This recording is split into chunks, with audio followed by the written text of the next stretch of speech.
Welcome back to the channel. Today we're tackling a question that's become increasingly relevant as Stoicism has exploded in popularity over the past decade. You've probably seen the quotes on Instagram, the self-help books with Marcus Aurelius on the cover, the podcasts preaching about controlling what you can control. Stoicism has become the philosophy of choice for everyone, from Silicon Valley CEOs to college students struggling with anxiety. But here's what we need to ask. Is this ancient philosophy actually good advice for living in the 21st century? Or are we taking wisdom from a very different world and applying it in ways that might actually be harmful? Let's start with what Stoicism actually is, because there's often a gap between ancient Stoicism and what gets marketed as Stoicism today. Stoicism was founded in Athens around 300 BCE by Zeno of Citium. The philosophy takes its name from the Stoa Poikile, the painted porch where Zeno taught. The core Stoic teachers we know best are Epictetus, a former slave who became a teacher, Seneca, a Roman statesman and advisor to Nero, and Marcus Aurelius, literally the emperor of Rome. These three give us most of the Stoic wisdom that circulates today. At its heart, Stoicism teaches that we should focus only on what's within our control and accept everything else with equanimity. The Stoics divided reality into two categories: things we can control, which is essentially just our own judgments, decisions, and reactions, and things we can't control, which is basically everything else: your health, other people's opinions, whether you get that job, whether it rains on your wedding day. All of these fall into the category of things beyond your control. The Stoics argued that suffering comes from desiring things outside our control and being disturbed when we don't get them. Freedom and happiness come from focusing entirely on our own virtue and accepting external events with tranquility. This brings us to one of the most famous Stoic concepts, the dichotomy of control. Epictetus opens his Enchiridion with this idea. He says there are things within our power and things not within our power. Within our power are opinion, motivation, desire, aversion, and in a word, whatever is of our own doing. Not within our power are body, property, reputation, office, and in a word, whatever is not of our own doing. This seems straightforward enough.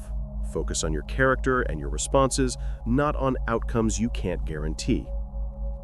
The Stoics also believed in living according to nature, which for them meant living according to reason. Humans are rational animals, they argued, so our distinctive excellence lies in developing our rationality and using it to govern our emotions and actions. Emotions, or passions as the Stoics called them, were seen as judgments, often faulty ones. If you feel angry, it's because you've judged that someone has wronged you in a way that matters. If you feel anxious, it's because you've judged that something bad might happen and that it would be genuinely terrible if it did.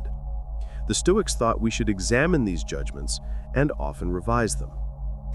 Another key idea is the concept of preferred indifference. The Stoics acknowledged that some external things are naturally preferable to others. Health is preferable to sickness, wealth to poverty, life to death. But they insisted these things are still indifferent when it comes to what really matters, which is virtue. A virtuous person living in poverty is better off, in the most important sense, than a vicious person living in luxury. You should pursue preferred indifference when you can, but you shouldn't let your happiness depend on obtaining them. Now, let's talk about why Stoicism has become so popular in the 21st century. There are some obvious reasons. We live in an age of information overload, constant connectivity, and widespread anxiety. Mental health issues, particularly anxiety and depression, have been rising, especially among young people. Traditional religious frameworks have weakened for many people in secular societies, leaving a kind of existential vacuum. People are looking for practical wisdom about how to live, and Stoicism offers what seems like a straightforward, actionable philosophy. Stoicism appeals particularly to certain demographics. It's become huge in tech and business circles, which makes sense. The focus on controlling your reactions, on discipline and resilience, on not being disturbed by setbacks, these all align well with entrepreneurial culture. Stoicism doesn't require belief in God or an afterlife. It's presented as a rational, almost scientific approach to well-being. It promises that you can be happy regardless of circumstances if you just think correctly. That's an appealing message. There's also something masculine-coded about the way Stoicism is often presented. The emphasis on emotional control, on being unshakable, on enduring hardship without complaint. These resonate with certain traditional ideas about masculinity. Many of the most popular Stoic influencers are men, and their audiences skew male. This isn't inherently a problem, but it's worth noting as we think about what might be lost or emphasized in how Stoicism is being adapted. Modern Stoicism also benefits from being genuinely old and pedigreed. You're not following some New Age guru's invented system. You're reading the personal writings of a Roman emperor. There's intellectual credibility there. And some of the Stoic exercises, like negative visualization or journaling, are perfectly compatible with modern cognitive behavioral therapy. In fact, CBT, one of the most empirically validated forms of psychotherapy, has clear Stoic influences. The idea that changing your thoughts can change your emotions is fundamentally Stoic. So far, this probably sounds pretty positive, and indeed, there's much that's valuable in Stoicism. But now let's dig into the critical questions. Is Stoicism actually good advice for the 21st century? Let's look at some potential problems. First, let's consider the dichotomy of control. On the surface, this seems like great advice. Don't waste energy on things you can't change. Focus on what you can actually influence. But in practice, this dichotomy is much messier than it appears. Take your health. The Stoics would put this in the category of things not fully within your control. And they're right in one sense. You can't guarantee you won't get cancer or be hit by a car, but your health is also clearly influenced by things you control, like your diet, exercise, sleep, and whether you smoke. So is health within your control or not? The Stoic might respond that the outcome is not in your control, but your efforts are. You can control whether you exercise, but not whether you stay healthy. Fair enough, but this creates a problem. If you exercise diligently and eat well, but still develop a serious illness, the Stoic advice is to accept this with equanimity. Don't be disturbed by it. It was never within your control. But isn't some degree of frustration or grief actually appropriate here?